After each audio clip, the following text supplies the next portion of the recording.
Welcome back from the 10 day you're still watching PM Ghana here. Name is Pepsival. And Pepsival by day, Pepsival by after, Pepsival by night, and that is it.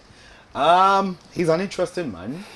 We've had conversations with him on phone, on several occasions on Zoom, and then in fact, he qualifies to be a very good friend of Adult Television. And anytime we are in the midst of on time economic conversations and we follow him, is ever ready to speak to us by day, by night. I'm going to think he's going to host some of my colleagues in his office for exclusive conversations too as well. And he's announced his ambition to become the President of the Republic of Ghana. Please help me welcome to our studios, Reverend Dr. Walanyo Mensah, the Independent Presidential Aspirant.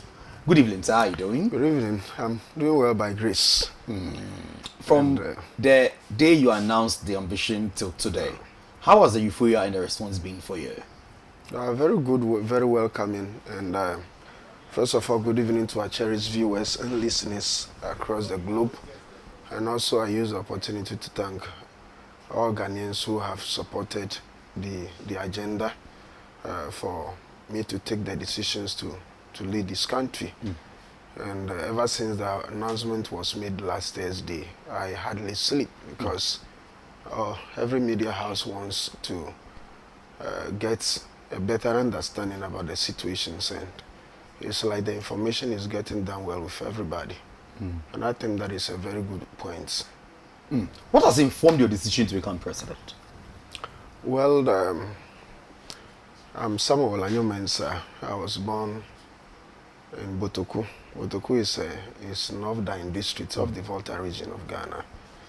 And I attended primary school there, went through to Zavijogbe, that's in the whole municipality, through to Awudome Senior High School, Chito. From there to Accra Technical University, formerly Accra Poly. Yeah, in fact, we yoke together on that one. Exactly, as HND accountancy student.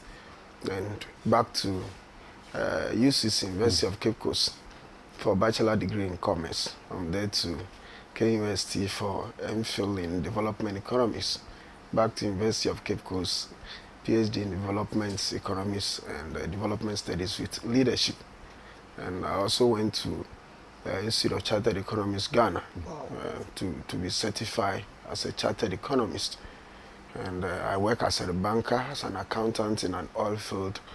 And currently, I'm also lecturing at the Wisconsin International University College and the Executive Director for Center for Greater Impact Africa, the only think tank that are into governance and economic planning. And just about 3 weeks ago, I was appointed the country director for Vision Afrique, one of the movements under the African Union that is pushing for African unity. And I'm also the presiding bishop or the head pastor of Christ White House Chapel International. And so I do a couple of work, and looking at the media itself, you realize that there is much more work to be done. And if you look at the exposés that the media has done as far as the economy of Ghana is concerned, we have development gaps, we have economic gaps, we have gaps in terms of moral degradations, in which we really need to put the country together. The country seems to be divided into 2 blocks, and the sharp divisions is affecting development. It's affecting citizens' welfare, it's affecting socio-economic stability. And so you need a unifying factor, you need a neutral person, somebody who will not tolerate cronyism, nepotism, favoritism and tribalism, and to really put this country together. I believe that we have a good number of resources, but as the saying goes, the 3 main factors of production are there, but we need an entrepreneur, that is leadership, to put these factors together for the benefits of the ordinary citizens. And that is where Reverend Samuel Walanyo Mensah is coming in, just to bring a transformational spiritual servant and generational leadership. Have you spoken to your church people? Are they aware you're running for president? Long before this vision was developed, at least a decade ago, about 10 years ago, and definitely everybody who is close to me is aware.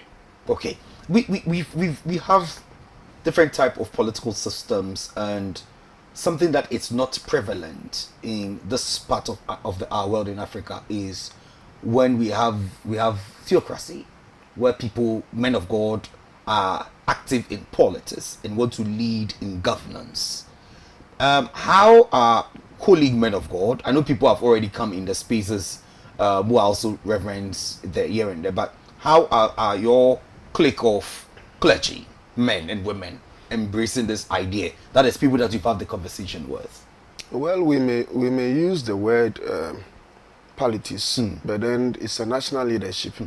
Politics, when you have a registered political party embarking on politicking and all issues like that. But when you are offering yourself for a national leadership, I don't think it's a pure politics. But then, meanwhile, it's not just about being a man of God. It's about having the qualities that is necessary for national leadership. So national leadership is quite different from religious leadership. It requires additional information about the economy, about finance, about accounting and general leadership. And so I believe that most ministers of the gospel have attempted this before. But as a matter of fact, it goes beyond just having the feeling to be a president.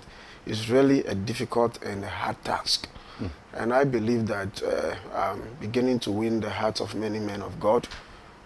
Calls are coming day in, day out, giving their supports, and I believe that it's a worthy cause, and we are in together, and I believe strongly that we will really achieve a better rewards. But in other developed or advanced countries, it's also not about who wins.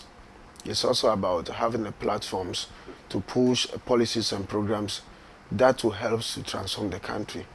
But in Africa, the concentration is about who wins. But in a well-developed country, the issue is not about who wins, but it's a platform for people who are level-headed, who have the policies, the programs, and what it takes to make a government or a country better. And I think that is the agenda we are pushing. Making the country better. I love this agenda. You said you've nurtured this vision for 10 years now, a decade. Exactly. Are you financially ready for it? Because it's the backdrop of what has happened recently over this weekend, and then it seems like we've normalized monetization in the modern day politicking in this country. And you're coming in as an independent country a candidate, and as somebody aspiring to sit in the high office of presidency. Are you ready financially for it? Well, definitely the answer is yes. The answer is yes, in the sense that the Constitution doesn't state having any clause that indicates you should have this amount of money for you to qualify as president. And so, if it's a matter of constitutional requirement, I'll say yes. Because there is no money that is so huge and there is no money that is so small. Even if you have 100 Ghana cedis in your pocket, you still have money. Because there is no minimum money, there is no maximum money. But currently we've seen politicians monetizing politics, and which is very bad and saddening.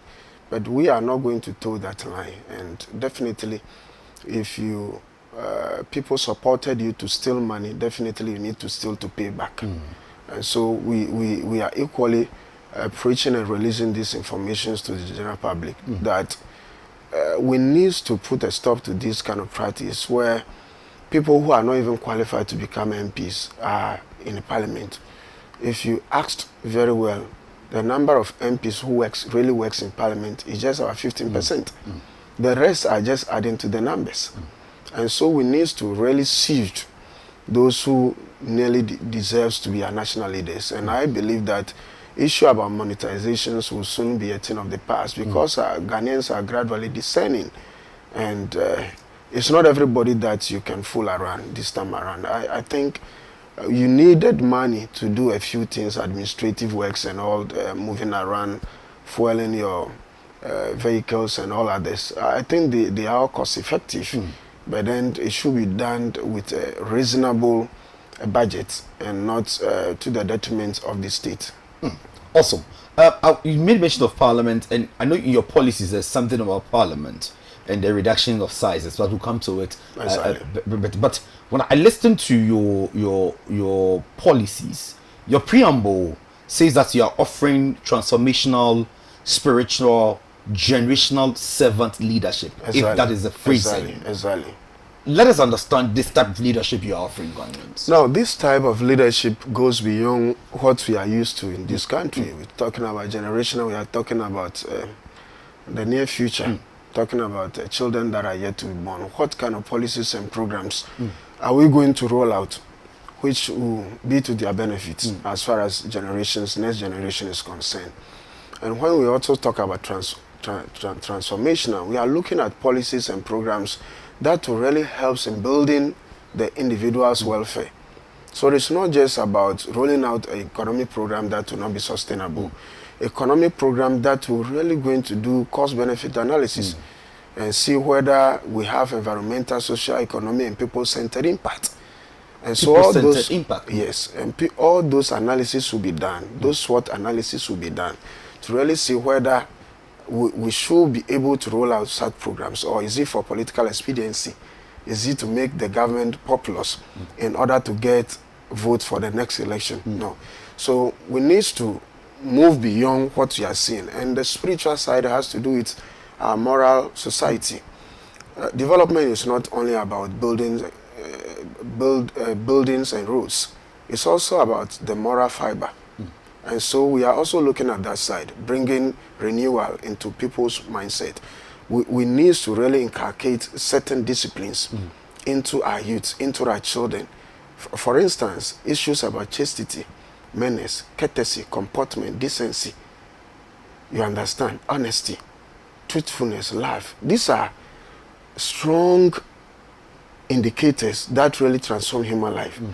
So the moral education, the moral society, how are we building the moral society? So if we leave the moral society, you realize that these days most of the youths are going to occultism. Most of the ladies are going to part-time prostitutions. They might not do it openly, but this is what is happening, simply because it's like there is no hope in the economy. So everybody is finding ways and means of survival. Society must not be so. If you look at the quantum of resources and money that we normally disburse during our internal party primaries, those monies could have gone into building factories that could have employed a huge number of our youths. Now, if you take it a model like agribusiness and agri-processing, why are we still having problem with food security? Why are we not achieving maximum food security? Simply because the model, the approach you are using is not working. So the approach we need to use is that let's take the food, the buffer stock alone, planting for food and jobs. Why should politicians be in charge of planting for food and jobs? Let's hand over such a policy to the Ghana Prison Service. Let prisons be relocated from towns and cities to farmlands, and let prisoners who worked on these farms also earn wages. So at the end of the day, by the time they finish their tenure or their terms in prison, they'll have a sizable amount of money to start life all over. So it's like we are not programming, we are not having any policy that is really reprofiling the country and really preparing for the next generation. And so that is the agenda we are coming with.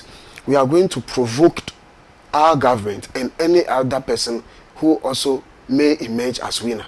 We are going to provoke that, no, we cannot go this way. If we continue going this way, then the country is really going to collapse.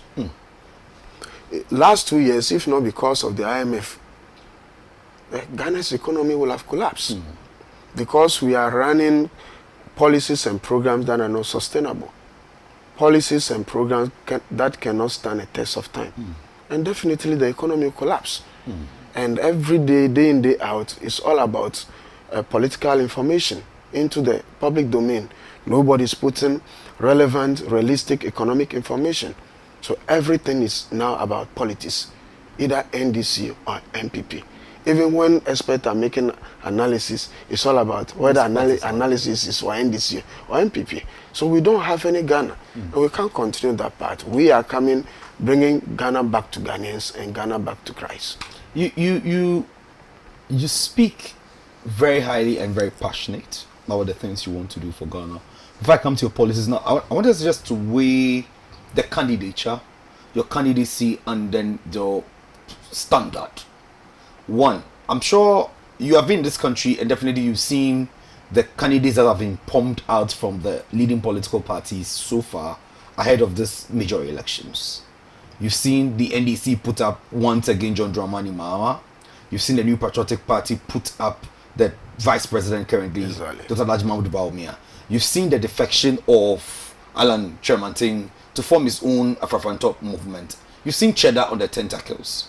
Trabo Sumtu is definitely on the wings. And the others will also be rolling up and coming up with their presidential candidates as we move on. Exactly. What makes you the best candidate running as independent to be the best man and the best choice for Ghanaians? Well, I cannot say that I'm the best candidate, but I know I'm good for the job. And Ghanaians who decide who is best for them. But then what I think is that I have the technical know-how. I have the capacity, the competence, and the care to move this country to the next level. If you talk about having the competence, having the care, having the capacity, yes. As a lecturer, as a banker, as an accountant in reputable organizations, and as a man of God as well. So even if anybody runs this country like a church, this country will be safe. I'm telling you. How many of the regions in Ghana have you visited? For my media works, I've visited all the regions. I've taught all the regions, and as a man of God, I have church in all the regions of the country. So I normally have missions work across the country. So you have touch of what Everywhere, the issue is, everywhere. contextual I issues. know everywhere of Ghana. So what is your assessment of the this Fourth Republic since 1992? What is your assessment gradually? One as an economist, one as a man of God, and then three as somebody who has been in the banking sector, who's also been in the oil sector. What do you think we've lacked? How have we been able to manage resources under this Fourth Republican dispensations and with the power and the will of the people being given to the people that have been in power so far? Well, we have the problems and we have the challenges. The biggest problem we have is with the Constitution itself, because the 1992 Constitution is largely an administrative constitution and it's not development oriented. And so any constitution that is subject to just administration cannot really tell or reprofile the country as to how the country should develop. And so that is a very big problem that we have. So we need to review the constitution and make it more development oriented. The other issues that we have is we have a problem with mismanagement of resources, misapplication of resources, and misappropriation of resources. And so if you're able to deal with these three issues, then definitely we are reducing corruption. And we need to really strengthen the anti-corruption institutions, like the IROCO, like STRAJ, like Auditor General's Department, Special Prosecutor, Attorney Generals, and the Police CID units. We really need to develop their capacities to fight corruption. What is your assessment on the very new anti-corruption agency that has been established, that's the Office of the Special Prosecutor? What do you make of it? Well, I think the idea, the philosophy behind its establishment is a laudable one, but I don't think it's really living to expectation. And it's like always political bias. Issues that we think should have been handled more professionally. You see much more political interferences. So at the end of the day, we spend a lot of money, but at the end of the day, we never get any better outputs. So, but I think it's a very good institution, and if we can really work on it, bring it back, and I think devoid of politics, I think it will really help us to fight corruption. One of the quotations you made in your announcement was that diversity is uniform. Are you looking at creating a coalition government? Well, there are many more Ghanaians who are equally good, and because of political expediency and the way politics is done in this country, they don't want to meddle with politics or national leadership, because the moment you put up yourself there to help, then somebody needs to pay another person to start publishing things about you or falsehood. By the time people get to know the truth, they think the damage control is very high. And so many more Ghanaians who are equally very good decided not to come closer to national leadership. And we have civil society organizations, and equally we have good politicians in the smaller parties as well as the two biggest party, NDC and NPP. So a very good leader is able to identify all these relevant people in society and be able to bring them on board, realign them, and compel them to help move the country to the next level. So you're able to identify all these people, they have potentials, and probably maybe they've been friends, they've been people that you've had association with from the past, maybe some could even be family. Is it not another way of exacerbating the ongoing nepotism, favoritism, and chronism that is ongoing? No, not at all. Most of these people are not known to me personally. These are people that we've studied their works, we've studied their responsibilities, we've done analysis about what they have done, and realized that they are good. Their records are good. Maybe, for instance, people like Ama Kofi-Boa, those guys are very, very good guys. You talk about NPP, you have Dr. Kingsley Nyaku. We have good guys in the system, but I don't think that even the parties are willing to use good guys. The only thing that about people who are popular and people who have financial muscles to lead. And so that is the challenge we have. But we are looking beyond that, identifying relevant Ghanaians with competence, with capacity, and the intelligence to really help to move this country forward. So it's really going to help us if Ghanaians are able to buy into these ideas and this philosophy. Also, now talking about the ideas and philosophies that you've been able to craft for yourself, you've been able to put them into policies that you feel that are viable in this 21st century, in this present day. 100 in number. Okay, 100 of them. Exactly. So you have a lot of them here, and maybe you'll be able. We'll try to, whilst you go along, either I'll enumerate some or maybe you bring some to our attention. But what are some of the policies you are seeking to bring aboard? Well, they are numerous, and as I said, they are 100 in number. Okay, so do what I'm going to do. I'm just going to pick them one by one from what I know. Okay. One of the very issues I have is about people who speak about free SHS. And the free SHS to me is a very good policy. Free SHS has been able to take a lot of people into the second cycle institution. So when I hear people talk about we are going to review free SHS, and I don't see practicality into what they mean by review, I have a challenge. And it's part of the things you're looking to do. Exactly. How are you going to review free SHS? There's nowhere in the world where you roll out an economic program without review. And so every economic program that has been rolled out after 2, 3 or 4 years maximum should go through some level of assessment. And so you do your impact assessment and see whether it's feasible or not. And so because the free SHS, we have not rolled out any pilot project. And so we roll out the project nationwide. And so it's very difficult if we were to roll out a pilot project, like for instance, picking a district and run that free SHS for like maybe 2 years or a year before adding the whole country. It could have been better. We could have seen the challenges and the advantages, the disadvantages, the pros and cons. The policy is now ongoing. We can't go back to this initial processes. It's ongoing. Yes, now. but we can review. We should review in what sense? Yes. What do we have to do? Now, in the review will tell you the challenges. The challenges you have with the free SHS is about funding. And this funding that is really pushing the economy of Ghana to collapse. The government find it very difficult to tell us this information because it's the major manifesto or their campaign message of free SHS. So government is always very careful in touching issues about free SHS. We want to review the free SHS and looking at the facts we have on the ground, we believe that we still need to promote education. But which kind of education is relevant to us now? If really we want to achieve sustainable economic and development, which type of education is good for us? That's technical and vocational education. So we want to review, and after the review, making the technical and vocational education free.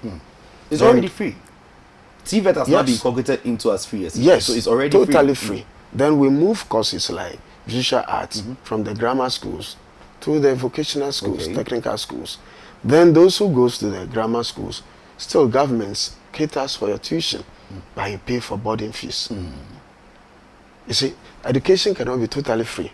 Anybody who deceives you that it's totally free will be hiding something from you. Education cannot be totally free.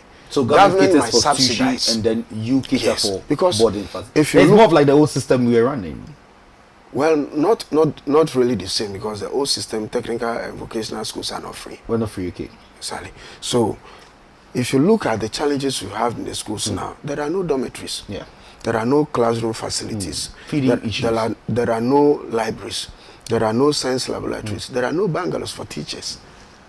So are we not thinking about that? The issue must not just be about the student. It must also be the welfare of teachers and other staffs. And so it's like we are just picking one side of education and tagging it as an overall revolution as far as education is concerned.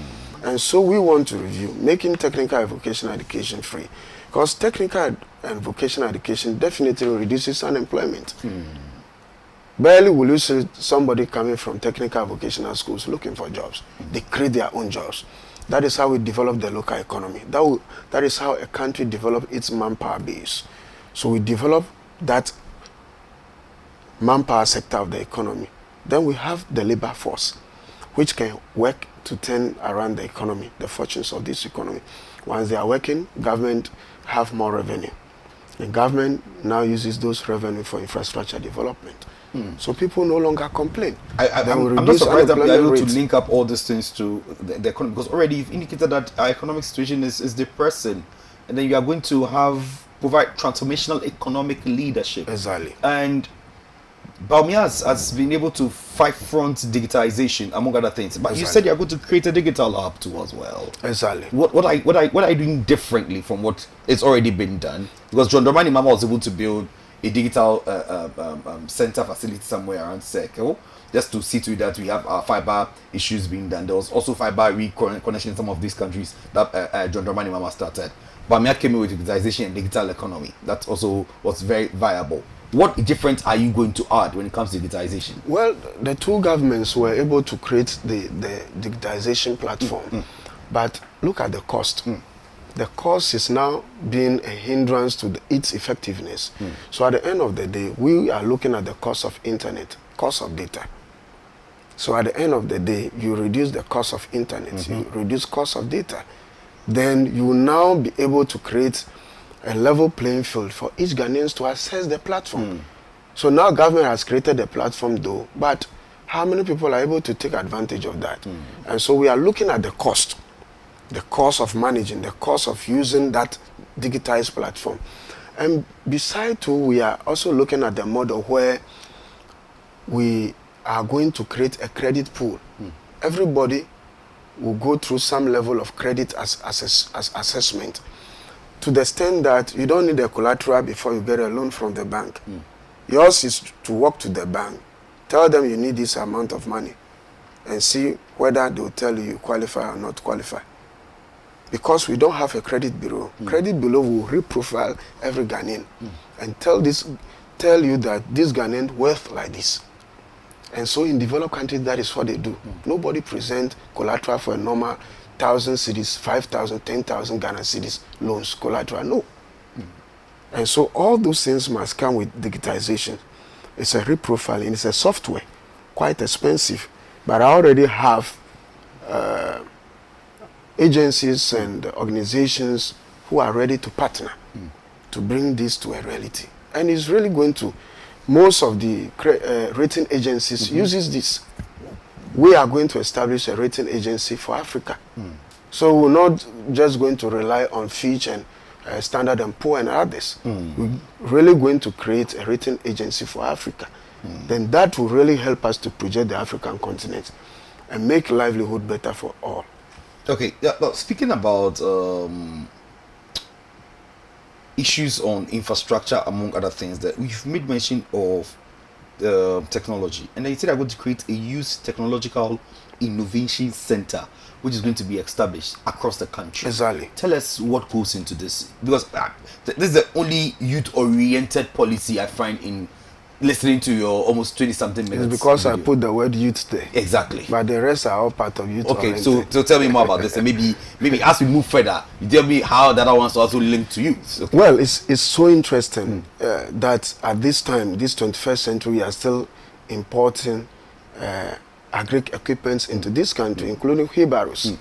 And so look at what Apostle Safo Kantaka is doing. Okay. I cite that as an example, that as a government, we must go into some level of partnership with him and be able to replicate his policies, his programs across the country. So as we are going for specialization, maybe one region will be developing or producing or manufacturing tractors, one for maybe water pumping machines, one generator set, one will also concentrated in maybe other equipment, combined harvesters. And so we need to really look for this diversity and be able to develop these local technologies. If really we are talking about developing industrialization, developing commercialization and domestication, we are trying to champion agribusinesses and agro-processing. Okay. Why do we want to still import equipments that will be used for agri purposes into this country, while somebody already have the product? That product, government needs to go into partnership, develop that local content, the can-do spirit. Let's replicate it in all the 16 regions of Ghana. Let's begin to train our youths how to manufacture radio, TV sets, generator sets, water pumping machines, combined harvesters. Let's begin to manufacture tractors. Okay. And at the end of the day, because we use chunk of dollars in importing this equipment, it affects the strength of our local currency. So definitely the moment we start reducing importation of such items, definitely our local currency will strengthen against the international trading currencies, and the economy will be more stabilized. So if you're looking at expanding manpower and then also digitization and also building technological hubs, do you believe in 1D, 1F? 1D, Is 1D, 1F not one way or the other modeling this policy? I think 1D, 1F is the excellent policy ever in the Fourth Republic. Because if you look at the world today, if you look at Germany, if you look at China, if you look at Japan, look at Korea, look at India, all have adopted the industrialization drive, that is one district, one factory. It's a concept that India has developed in 1978 and fully launched in 1979, 1980. But India was not too serious about its own program. So China sent its economists to understudy the whole concept. So as at early 1980s, China was a huge continent. Nobody travels to China for hot. But China just implemented this industrialization concept of one district, one factory. That have changed China till date. And so the world can only develop through education and through industrialization. And so if really government was committed to this vision and this policy, Ghana could have developed faster. You see, the policies where the commitment is poor. Very, very poor. Okay, so you are saying that you are going to build industry hubs in some parts of this country. You've mentioned Adaklu, you've mentioned Techiman, you've mentioned Adan, among other places, which I think they are also agents of 1D, 1F. How different is this your industry hubs going to be from the existing government policy of 1D, 1F? Now, what we are going to do is that in all our embassies, we are going to establish marketing departments. And this marketing department will purely tell us exactly where products are needed. And so we are not just looking at Ghana, we are looking at Burkina Faso, neighboring country, West Africa, sub-region. And so at every given time, we have something to produce to satisfy wants. So if you are going to establish industrial hub at Techiman, Kintampo, maybe Ashanti Bekwai, what we are going to do is just the same as Tema industrial area, whereby we are going to produce, manufacture a lot, and be able to serve the West Africa sub-region. And so you realize that we have more jobs, and which even the youths will not be available. So I believe even other youths from other neighboring countries will be coming to Ghana to look for jobs. Because definitely we are going to expand the economy, not only to meet the demands of Ghanaians economy, but also the demands of the African sub-region. Okay, but when these demands go out, then we have to look at what goes into our banking as well. And you said you are going to look at building a strong banking reforms. Exactly. The last time a banking reform was done, we had local indigenous Ghanaian banks being collapsed. So what is the reform you are talking about? That is politically motivated because that reform started during Professor Mel's time when the investigation, the audit were all done. And we've realized that it's true that the commercial banks had problem, but the problem must go through systematic process of revitalizing them. But when the government came into power, they have not gone through the systematic process.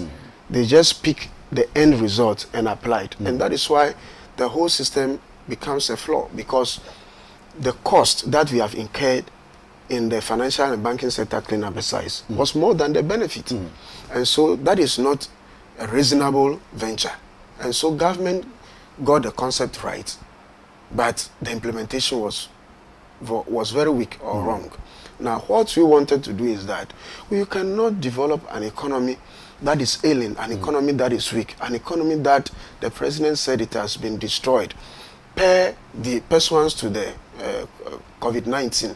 So how do you revive an economy with a high interest rate? So the president said he wants to give a stimulus packages for businesses to come back to business. How is government going to do that? We are yet to see the stimulus packages 3 years down the line. But what we believe should be done is that Bank of Ghana must reduce the policy rates. No economy survive with high policy rates. No economy survive with high interest rates. But you know, the policy rates, unless of course my economics is not right, it's not determinant on only internal factors. External factors also determine our policy rates. Well, external factors are part, but then you need to look at your domestic economy. You need to look at what is good for you. Why? These days our reserves account in Bank of Ghana is zero, it's empty. Bank of Ghana printed a huge sum of money to the government and write it as bad debt. It doesn't make sense. And so government is creating more problems for us and turning back to say that the economy is facing challenges. These are man-made challenges and problems that have been created. The president might have the vision all right, but I don't think he have the right people to really take up this mantle. And so what we need to do is that we develop a credit pool. Those who want to go into manufacturing, agri and all agri-businesses, agro-processing, go into developing the pharmaceutical sector, developing the petrochemical sector. We've seen the president commissioning a refinery recently. First private owner refinery. Exactly. What happens to Thor? Can't we are exploring oil at Takrady? Can't we build another refinery at the Takrady Enclave? So it's like the governments over the years, we lack ideas as to exactly what should be done. But even if the ideas are there, because of their political structures, it's like their political interest overshadows the national interest. And we cannot continue with that kind of narrations. If you bring NDC, the same thing is likely to happen.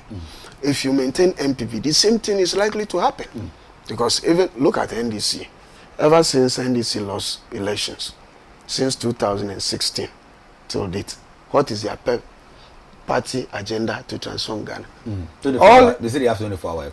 24 hours is not a policy. 24 hours is a reactions of industrialization. You understand? There is no policy in this world that is called 24 hours. Now it's an NDC policy now. If there was no policy, now it's an NDC policy now. There is no economic policy like that. You understand? When a system is running, when there are jobs, when industries are working, when banks are working, when people are saving, people are really working, it is then that people work 24 hours. There is no law that prevents you from working 24 hours a day. If you like, you can be driving your car on the street 24 hours and you see who bears the cost. So when we have industries, when we have companies that people are now going to work on shifts, people are going to work day, people are going to work night, it is then that the economy is running 24 hours. Or the chobbers should be operating 24 hours. No, the 24-hour economy is an industrial economy. So instead of us saying that we will run a 24-hour, it's just a slogan. So what is the person going to do in the 24-hour economy? So it's just a slogan. So the slogan must be that I want to industrialize. I want to domesticate. I want to digitalize, commercialize the economy, the local economy. It is then that we are making a headway. By throwing out words into the economy, I think it's just purely political gimmick. If you just joined us, you're watching an exclusive interview with Reverend Wolanyo Mensah, who is seeking to become a president of the Republic of Ghana. I'm going to go on a quick. So when we come back, look at other policies he's saying. He's saying that he's going to reduce the members of parliament in his government. He's also going to look at the appointment regime for Supreme Court justices. And then he has also a 3-day holiday in his administration. Oh, what a governance. This government, I want to experience it. We'll be right back after this with 10.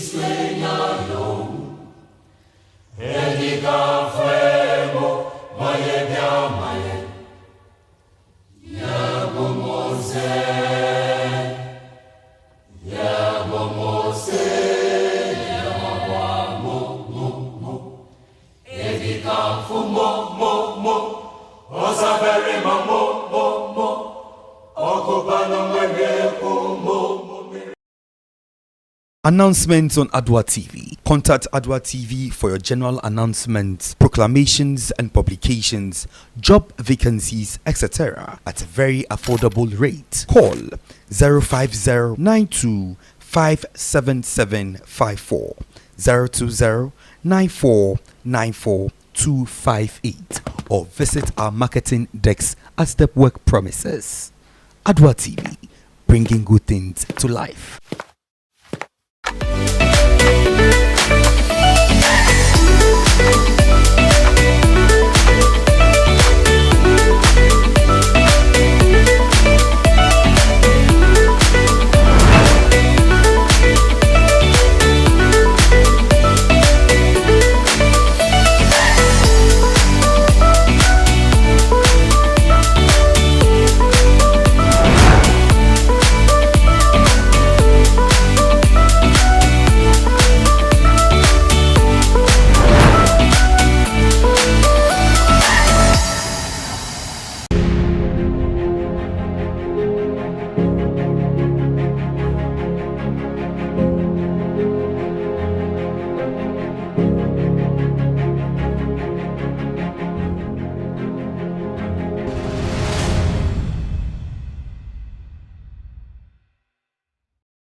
Welcome back from the break. They are still watching PM Ghana on television, and we are having a conversation exclusive with Dr.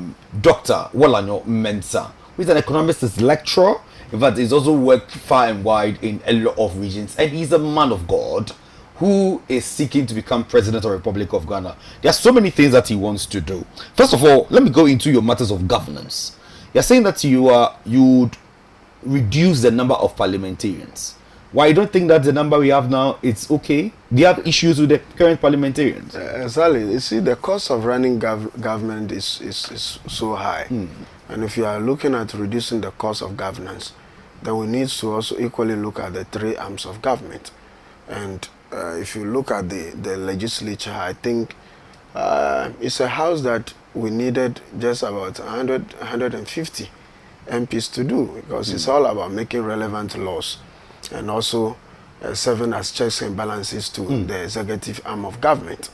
And so if you ask Osei Mensah, so I think I overheard him about 2 months ago. He was saying that the work of parliament is just being done by about 15% of MPs. The rest they've just added to the number. So this comes to the point of realization that we don't really need the numbers that we have. Spending billions of Ghana cedis on these men every month. whilst Ghanaians continue to wallow in poverty. And so what we wanted to do is systematically start adopting policies, rolling out policies like why do we have two administrative structures in one particular geographical area? Why do you have a district and we have a constituency? Why should a particular area be called a district and that same area be called a constituency? Does it make sense? It doesn't make sense. Why should you be called Kwame today and the next day you are also called Kwejo? No. So we want to reduce the number of MPs, at least by adopting the system that we want to vote according to districts rather than constituencies. All right. Because the districts are less than the constituencies. Because we have about 100 and something districts? 265. So at least we will be able to reduce a good number of MPs. And that same MPs, you are saying that you are going to have a real separation of powers, where you no longer be appointing ministers from parliament. Yes. It's a constitutional entrenched position. Yes. What are you seeking to do about that? Yes, what we want to do is to review the constitution. And the constitution should state clearly that appointing ministers from parliament should be optional and not compulsory. And so even if compulsory, it should be like 10% from parliament compulsory. And so that you realize that it's three arms of government. If somebody is a lawmaker, allow him to be a lawmaker. But I don't think because it's got of cost. Because if you're able to appoint a minister who is not an MP, now let me use roughly. I've forgotten the last intake. Let's say roughly that minister is to take like 20,000 Ghana cedis as salary a month. But if the person is an MP who is taking 17,000, they're able to add about 2,000 to the money, and then it's undercover.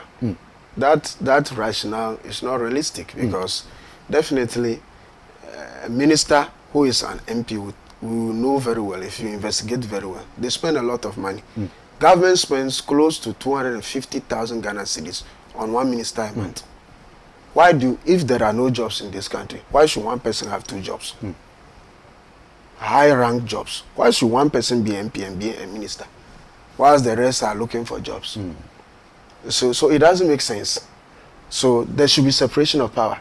Once you are legislature, be a legislature. Once you are executive, be executive. Once you are in judiciary. Why is it that Supreme Court judges are not ministers? Tell us. So that let's appoint them to as ministers so that we reduce costs. So it's just that government is trying to do a cover-up because the legislature is serving as checks and balances on the executive.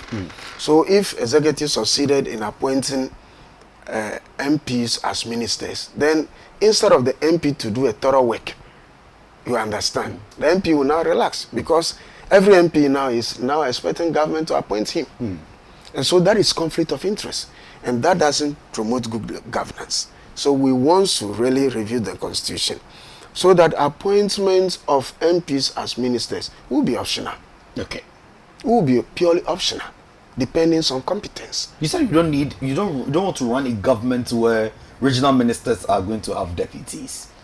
You take the Eastern region is very big. How can one minister be toying about the whole of Eastern region without a deputy minister? The work of a regional minister is not a tourist minister.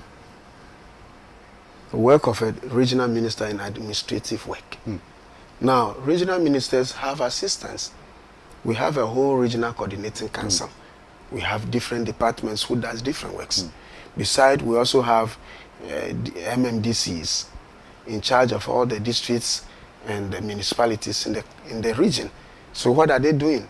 They reprofile the districts and send a report to the regional minister. Regional minister don't need deputies for what? To get a proper, probably maybe the minister will be reassigned by you, the president. The minister probably is supposed to go out on a conference, among other things there. Are we going to leave the region fatherless or motherless? Why should the regional minister be going around doing the work of a technocrat? The regional minister is just a general manager. He must be in the office. The works of technocrats must be done by technocrats. Why do you have chief directors in the various districts, in the various ministries, departments, and agencies? Politicians succeeded running them down. And everything is politician doing. No, it's wrong. Regional minister should remain in his office at the regional coordinating council. Let the technocrats who are there do the work. Go out and do the work. We are talking about developing a budget for maybe local governance. What does that have to do with the regional minister? There are people in the finance department with the regional coordinating council. They must travel. They must go abroad for such programs. So my government will not tolerate those kind of political experiences at all. When it comes to the judiciary, you made mention of appointing people to the Supreme Court, or giving them the nod as Supreme Court justices, Exactly. provided that they are seniors and then is on merit, they are qualified for it. That is already what is the Constitution stipulates, that before you become a Supreme Court judge, there's a number of years you need to serve from the superior courts and also on the recommendation of the Judicial Council. So what different are you bringing in? Well, for the past 10 years, we've seen some regime that even the legal council is not too happy about, because even when you look at the appointments of recent justices to the Supreme Court, I think it's barely based on the president's conviction. And so I am thinking that if you are going to Supreme Court, number one, you should be at least at the appeals court and be able to prove beyond reasonable doubt your competence and capacity. What metrics are you going to use to determine competencies and capacities? Because somebody will be at the appeals court, somebody is a judge at the appeals court. What other metrics are you putting in place to determine the person's competencies? Well, that is why you have the state attorneys. We have also the attorney general, who is the legal advisor to the president. We look at their profiles. We also look at the kind of works that they have done, their publication, the judgment that they've given, and all others. We do assessment of their performance in the past. We review their performance in the past, and that will tell us that are they there for Ghanaians or they are there for themselves. Because if you look at the analysis, they definitely will tell you that all is not well with the judiciary as well. So others are there for their parochial interests, and some too are there for the interests of the nation. So we look at all that and do our appointments or promotions based on that. You're still on governance. You said you are now going to enroll chiefs into innovations, where you are going to put them into local governance. What are you doing? Well, it's so interesting that we succeeded running our chieftaincy institution down. Did we run them or they ran themselves down? No, we ran them down. How? Because the laws that we have, the constitution that we have, doesn't really give our chiefs any better space to really help in governance. And we have relegated them to the background. I believe that before coming into effect of this democracy, we were managing our own affairs, and it was our chiefs. And so before even somebody becomes a chief, we look at a lot of qualities.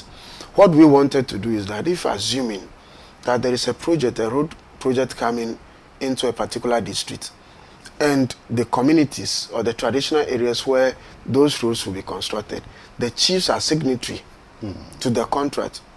Do you think that the contractor can go and bribe the chief, give him a small amount of money, whether he finishes the job or not? Then the chief signed that he has completed the work, and the government will end up paying him. And at the end of the day, the work is not completed. Don't you think that his subjects will stone him to death? Definitely. So what we wanted to do is to reorganize the traditional council to really be more effective for our local governance. And beside too, we need to appoint chiefs to the district assemblies.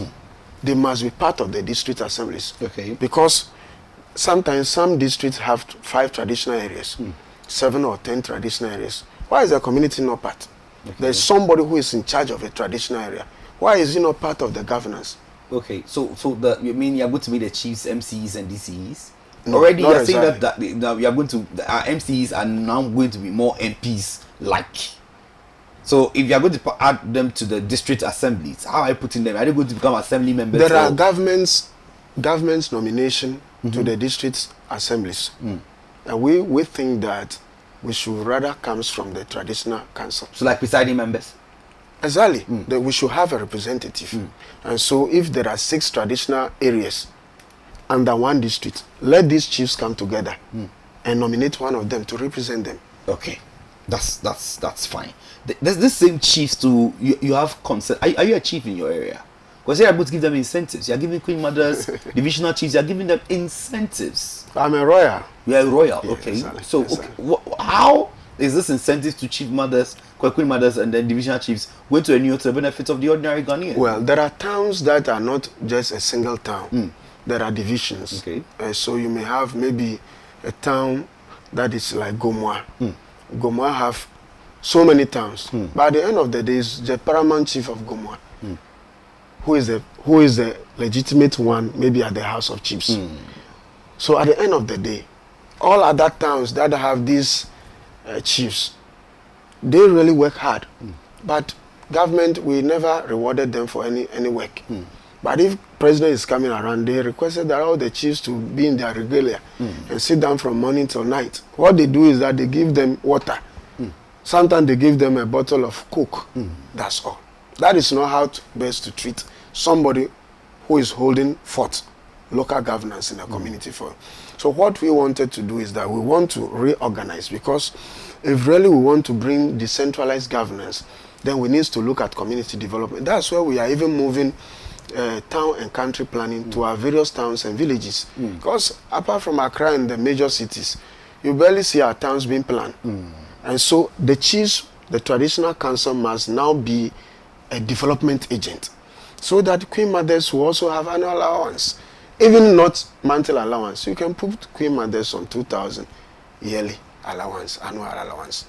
Divisional chiefs on maybe 3,000 annual allowance, because monthly, if you want to pay, it might be peanut. But if you put this thing together, it serves as motivation. Okay. And there are issues that we need to deactivate from our traditional courts to traditional councils, so that chiefs will be trained to adjudicate certain cases. That's why you are going to revamp the traditional offices. Exactly. Okay. All right. Now let's come to one other issue, because I have just about 80 minutes left, sadly. A lot of questions I have. You said you don't believe in planting for food and jobs. So you said it's going to be no more. You're going to scrub it out. Yes. Why? Planting for food and jobs is purely a political philosophy. And we don't see any economical viability in it. Why it's not sustainable because of political spectacle. Okay. Now, so what we wanted to do is that the concept is good, the policy is good. We want to move it away from central government to the prison service. Okay. And so we want to relocate the prison service from towns to farmlands. Then we hand over planting for food and jobs for them. And say you're going to give prisoners allowances, Yes. annual allowances. Yes. How are you going to do that? Yes. The secret is that, are we not paying people who are into planting for food and jobs? Yes. But at the end of the day, what are they producing? Nothing. You understand? So once we engage these prisoners, then at least every day we are paying them 15 Don't cents. weed for free.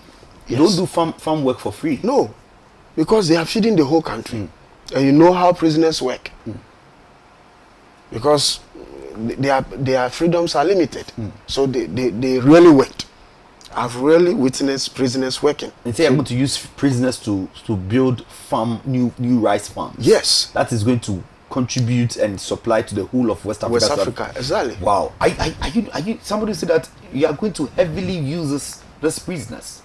No, it's rather making optimum use of their services. Because what are they doing in the prisons? We use them, officers use them sometimes for abnormal reasons. And sometimes they are just sitting idle. And somebody's in prison for 20, 15, 30, 40 years. But they have accommodation deficit. If that person comes back, how is that person going to start life? Rev, you have accommodation deficit for prisoners. I've gone to someone, I've seen the situation in someone, I've gone to Ankafo, I've seen the situation over there. A very good evening goes to ADP Adama, who is the chaplain general Exactly. of the place, a very good friend of mine. He's an Anglican priest too as well. So I've seen. So why don't we decongest the prisons? How do we decongest them? Because we don't have facilities to probably to go and put them to aid in the decongestion. Because prisoners don't need huge facilities. Look at the farm projects, the farm houses. They are easy to build. I'm not afraid of absconding. People who abscond. No, not at all. We need to modernize prisons. we need not to see them as evil people in society, because it can happen to any one of us. They are going through reformation, and that reformation, we need to bring them to a life that is basically accepted in any normal society. Okay, there are so many surprising policies that is, and you are looking at engaging the trans Volta Togoland leadership or Western Togoland leadership in your government. People that are saying that they want to take a part of Ghana to create their own country. Ghana carry and you want to engage them. I think recently I heard somebody that they've been given life in prison or something. Or they've been, what are you going to discuss with them? Now, the whole thing is that there is a historical antecedent. Yeah. Ghana was formed in 1957 by different states, even including Ashanti Confederation, Northern Territories, and Western Togoland. Is that not it? That from Ghana. On hot conditions, on this and that. So if people are agitating, you listen to them. Okay. So that is why I like former President Kufuor. Why is it that during former President Kufuor's and Rawlings' time, these issues were all over, but he managed to manage the sentiment? It's a historical issue. These are legal, pure legal issues. There is no agreement without consensus.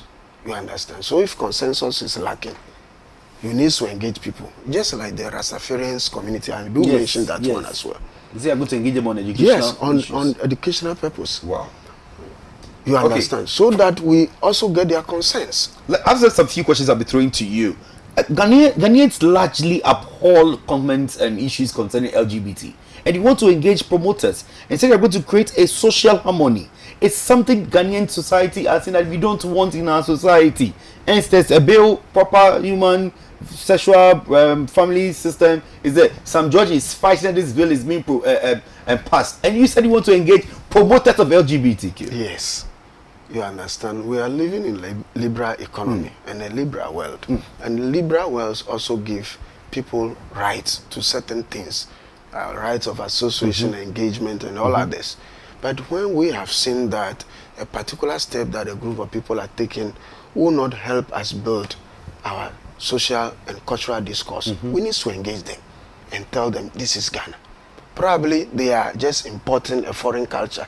We need to tell them this are the reasons for which we need to protect our territory. What do people who perceive that they are giving that community some level of importance? Because those that are advocating for the bill do not even want to give promoters that chance for them to even and you are saying that, okay, and also as a man of God, you are saying, oh, let's listen to them. Yes, it's so interesting, but engaging somebody does not necessarily that accepting what the person does. But so that you give a fair hearing. That's why in any normal court when you go, whether you are wrong or you are right, you have access to fair hearing. Then the judge will now determine what next line of action to So you are take. going to champion the 6-year tenure of a president? Exactly. I think a president seeking for re-election, I think that is where corrupt practices are highly engaged. So I believe that is just laudable that somebody who is a president... It's not creating 6 years to be more corrupt. Not at all. Because what we wanted to do is that we want to shift the attention from political manifesto to rather resource the National Development Planning Commission. And so they are going to lead the national development agenda. And so at the end of the day, you, the president, don't have much. You are only going to campaign as to how you want to implement those policies. Are you ready to save Ghana? Ever ready. What makes you the best man to save Ghana? I think I'm good to help Ghana because I believe I care for Ghana. God bless you in your ambitions towards becoming the next president of Ghana. I'm very grateful for this conversation too. I hope we'll do this one more some other time. Exactly. I'm very grateful. I'm equally grateful. Thanks for coming, sir. Have a nice day. Yes, Reverend Samuel Walanyo Mensah. I keep forgetting the Samuel. Reverend Samuel Walanyo Mensah is aspiring to be the next president of Ghana as an independent candidate. I hope that when nominations are opened for the Electoral Commission, he will find biddings and at the end of the day, will find his face on the ballot paper. I can't campaign for him, but you've heard his policies and his plans for Ghana. Please be fair to him. See you when I see you and have a good evening. My name is Pepsival. I'm out.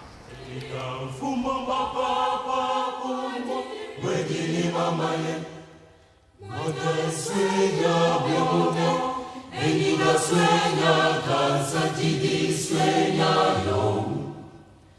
Eniga fuego, maye bia maye. Yabo mose, yabo mose, yabo mo. Eniga fu mo. Osa very mo. Okubano mwege kumo.